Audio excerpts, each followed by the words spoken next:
সম্পত্তি একজন ব্যক্তির নামে যখন 17টার এগেনস্টে বা শুভেন্দু অধিকারী মুখ্যমন্ত্রী তিনি বলছেন যে আরও বেশি 23টা, যখন এই ধরনের নোটিশ আসে তখন তো খুব স্বাভাবিকভাবে একটা বিষয় আসে না যে আয় কি, সোর্স অফ ইনকামটা কি, এতগুলো সম্পত্তি খুব স্বাভাবিক। একজন সাধারণ মানুষ কলকাতা শহরের হোক বা ভারতবর্ষের একজন সাধারণ মানুষ হোক, তার যখন কোনো সম্পত্তি নজরে আসে তখন প্রথম যেটা বিষয় মাথায় আসে একজন সাধারণ মানুষ হিসেবে যে সোর্স অফ ইনকামটা কি।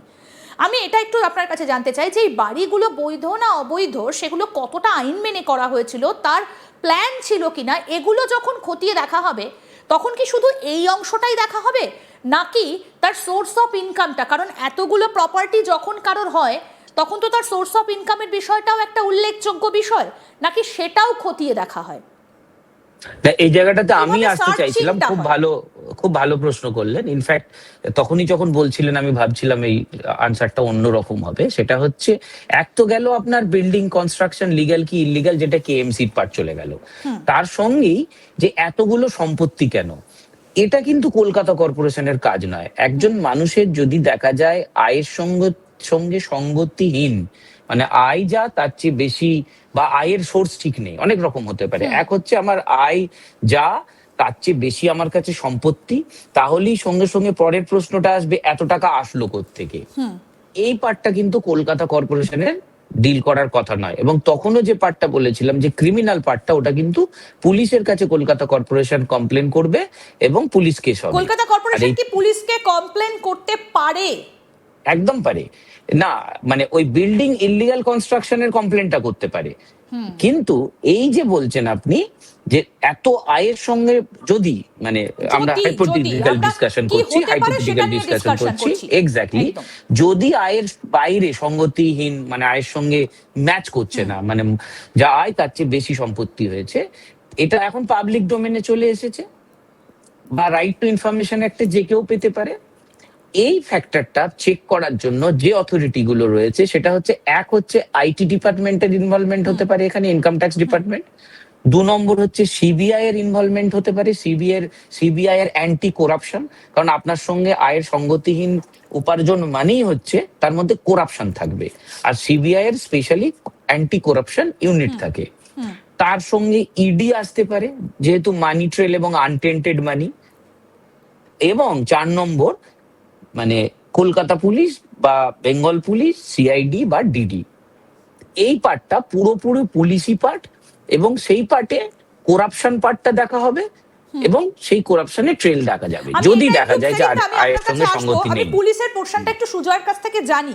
সুজয়, এটা কি শুধুমাত্র কলকাতা কর্পোরেশন থেকেই নোটিশটা এসেছে, নাকি এর মধ্যে পুলিশের কোনো ইনভলভমেন্ট আছে? এখনো পর্যন্ত কি জানতে পারছো? সুজয়, শুনতে পাচ্ছ? সুজয়, শুনতে পাচ্ছ আমার কথা?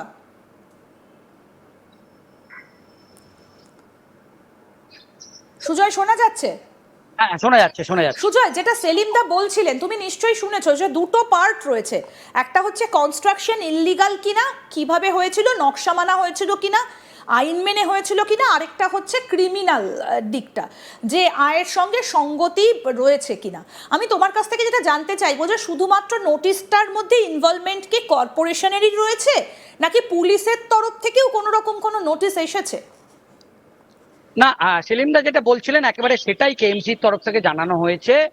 প্রাথমিকভাবে তার সম্পত্তিগুলোকে আইডেন্টিফাই করা হয়েছে, বা তার প্লট যেগুলো আছে সেটাকে জাস্ট পৌরসভা আইডেন্টিফাই করেছে, এবং আইডেন্টিফাই করার পর তাকে তলব করা হয়েছে, এবং তাকে নোটিশ দেওয়া মানে তাকে তলব করা হয়েছে। এবং এরপর পরবর্তী ধাপ যেটা হবে, যে তাকে সমস্ত সাইট প্ল্যান বা এই সমস্ত বিষয়গুলো নিয়ে তাকে এখানে আসতে হবে, এবং সেইগুলো তারা খতিয়ে দেখবে। যদি দেখা যায় যে তার যে প্রপার্টি গুলোর ক্ষেত্রে কোনো অসঙ্গতি আছে, তাহলে কিন্তু বিল্ডিং বিভাগ বা কলকাতা কর্পোরেশন তারা কিন্তু থানায় কিন্তু লিখিত অভিযোগ জানাতে পারে, যদি সেইভাবে বেআইনি হয়ে থাকে। কিন্তু দেখা এখনো পর্যন্ত নোটিশটাই যেহেতু সামনে আসেনি, সেহেতু এই বিষয়টা এখনই বলার জায়গা আসছে না।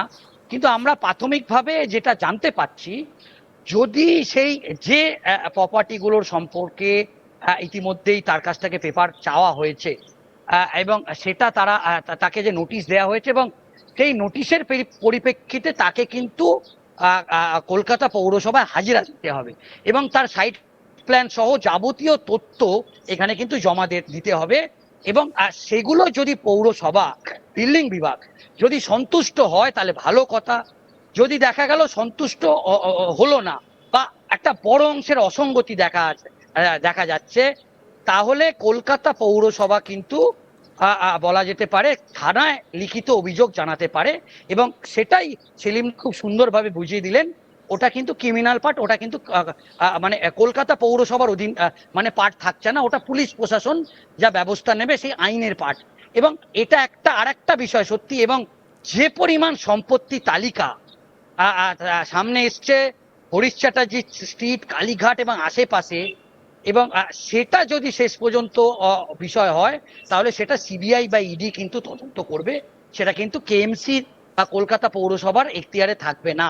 এখন দেখার বিষয় যে এই বিষয়টা শেষ পর্যন্ত এখন কোথায় গিয়ে দাঁড়ায়, সেটাই এখন দেখার বিষয়। ধন্যবাদ সুজয়, ধন্যবাদ আমাদের সঙ্গে ছিলেন আমাদের প্রতিনিধি সুজয় ঘোষ। সেলিমদা, শেষ প্রশ্ন আপনার কাছে, শেষ যে বিষয়টা নিয়ে আমরা কথা বলছিলাম আপনার কাছ থেকে জানতে চাইবো যে একদিকে যেটা নিয়ে আমরা শুরু করেছিলাম যে অভিষেক ব্যানার্জি উস্কানিমূলক মন্তব্য একাধিক, তার বিরুদ্ধে ইতিমধ্যে এফআইআর দায়ের হয়েছে, তার মক্কেলের রক্ষা কবচে আইনজীবী তিনি আদালতের দ্বারস্থ হয়েছেন, একেবারে হাইকোর্টের দ্বারস্থ হয়েছে। অন্যদিকে তার এতগুলো সম্পত্তি ইতিমধ্যেই আইডেন্টিফাই করা হয়েছে 17টা এবং তারও বেশি, যেটা শুভেন্দু অধিকারী বলছেন নোটিশ গেছে সেখানে। সুতরাং সব মিলিয়ে অভিষেক বন্দ্যোপাধ্যায়ের গ্রেপ্তারির সম্ভাবনা কি ক্রমশ সামনে এগিয়ে আসছে? এই প্রশ্নটা কি উঠছে যে অভিষেক বন্দ্যোপাধ্যায় তার বাড়িতে নোটিশ পাঠানো, বাড়িতে বুলডোজার চলতে পারে এবং গ্রেফতারির সম্ভাবনা কি কোথাও রয়েছে? আইন কি বলছে? না দেখুন, গ্রেপ্তারির সম্ভাবনা বাড়ছে কিনা বা বাড়বে কিনা সেটা আমার বক্তব্য থেকেই বুঝতে পারবেন। আর বলছি, ছোট করেই বলছি, শেষের দিকে চলে এসেছি। এটা হচ্ছে একখানা অসঙ্গতি এবং একখানা টার্ময়েল শুরু হয়েছে যে এতগুলো সম্পত্তি এবং সেই সম্পত্তির বেশি যে নোটিশ ইস্যু, যতটা আমরা বুঝতে পারছি নোটিশ ইস্যু হয়েছে এটা বোঝা গেল। এখন নোটিশের বক্তব্য আমরা জানি না, কন্টেন্ট জানি না, এবং এর মাঝখানে বেশ কিছু অসঙ্গতি রয়েছে, ডিসক্রিপেন্সি রয়েছে।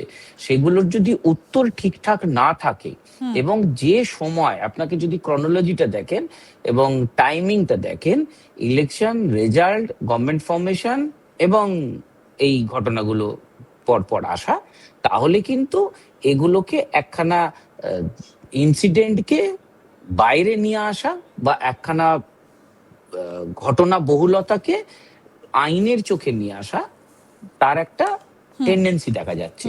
আর তাই যদি হয়, সেই টেন্ডেন্সির যে দিকে যাবে, যেটা তার ডাইমেনশন হবে, তাতে কিন্তু মানে সমস্ত জায়গা থেকে এতগুলো রিলিফ পাওয়া, মানে হাইকোর্ট থেকে আমি নট টু কোয়ারসিভ অ্যাকশন পেয়ে যাব, কোনো মামলায় আমি